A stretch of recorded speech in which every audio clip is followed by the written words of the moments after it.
आता बातमी भंडाऱ्यामधनं येते। विद्यार्थ्यांची पटसंख्या कमी असल्याचं कारण देत मराठी शाळा बंद करण्याचा घाट घातला जातोय असा आरोप AISFने केलाय। या अनुषंगाने भंडाऱ्यात शालेय बालकांसोबत पालकांनी जिल्हाधिकारी कार्यालयावर मोर्चा काढला। मराठी शाळा वाचली पाहिजे, मराठी विद्यार्थ्यांना दर्जेदार शिक्षण जे आहे ते मिळालं पाहिजे, मराठी शाळा बंद करण्याचा घाट बंद पडावा यासाठी विविध मागण्यांना सह विद्यार्थी या मोर्चामध्ये सहभागी झाले होते।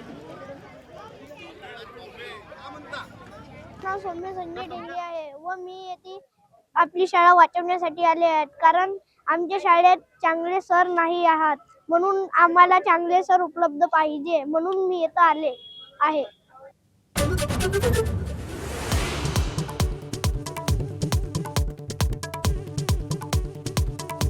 अध्यक्षपदासाठीचा पाठिंबा केवळ 35 आमदारांच्या सह्याच का? इतरांचा पाठिंबा का नाही? सुनेत्रा पवारांसंदर्भात रोहित पवारांच्या मनामध्ये प्रश्न।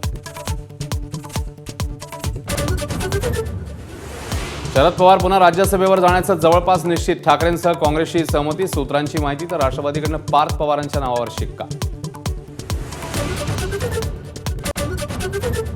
मनसे अध्यक्ष राज ठाकरे एकनाथ शिंदेंच्या भेटीला। कल्याणमधील मनसेच्या मदतीबद्दल शिंदेंकडून मनसेचे आभार, तर कामकाजात सहकार्याची मनसेकडून ग्वाही।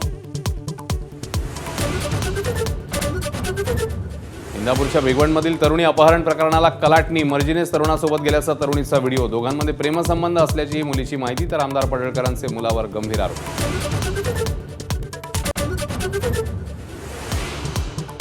भिवंडीत सत्तेसाठी तत्वांचा खेळ खंडोबा। भाजपच्या पाठिंब्यावर काँग्रेस आघाडीचा महापौर। भाजपचे 9 नगरसेवक काँग्रेस आघाडीसोबत।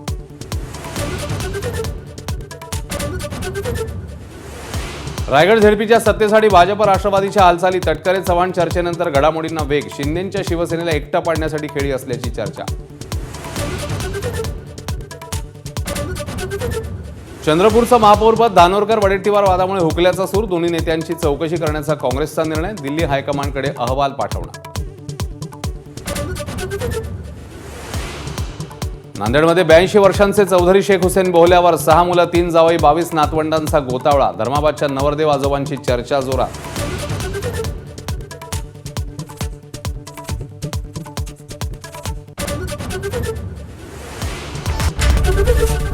ABP माझा, उघडा डोळे बघा नीट।